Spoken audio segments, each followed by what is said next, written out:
It all started on a sunny Saturday afternoon when I decided to host a backyard barbecue. Friends and neighbors were invited, the grill was fired up, and everything was going smoothly. But as usual, HOA Karen was watching from her balcony across the street. The moment she spotted the smoke rising from my yard, she sprang into action. Karen stormed over, wagging her finger, claiming that my barbecue violated HOA rules and was a fire hazard. She insisted I shut everything down immediately, threatening to call the HOA and even the local authorities.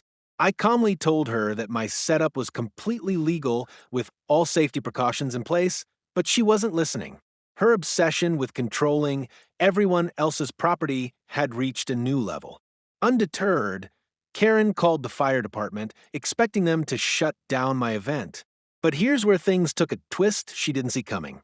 When the fire marshal arrived, he inspected my grill, my safety setup, and the surrounding yard. Everything was up to code, completely safe, and well within HOA and city regulations.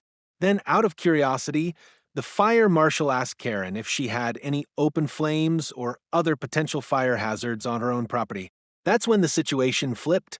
Karen had recently installed a decorative fire pit and a small outdoor fireplace in her backyard, but she hadn't obtained the proper permits. The fire marshal found multiple violations and immediately instructed her to turn off the fire pit and apply for the necessary permits. Karen's face went red as she realized her attempt to control my barbecue had backfired spectacularly.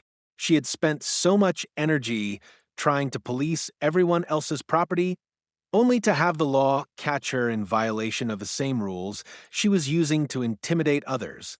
Meanwhile, my barbecue continued without interruption. Friends laughed at the irony of the situation, and Karen retreated to her house humiliated. From that day on, she seemed less eager to interfere in other people's events, and I finally got to enjoy a peaceful backyard gathering without constant surveillance. The incident became a favorite story in the neighborhood. The woman who tried to shut down everyone else's fun ended up being the one shut down by the authorities. Karma had a way of teaching lessons, and in this case, it served a perfect plate of justice, hot off the grill.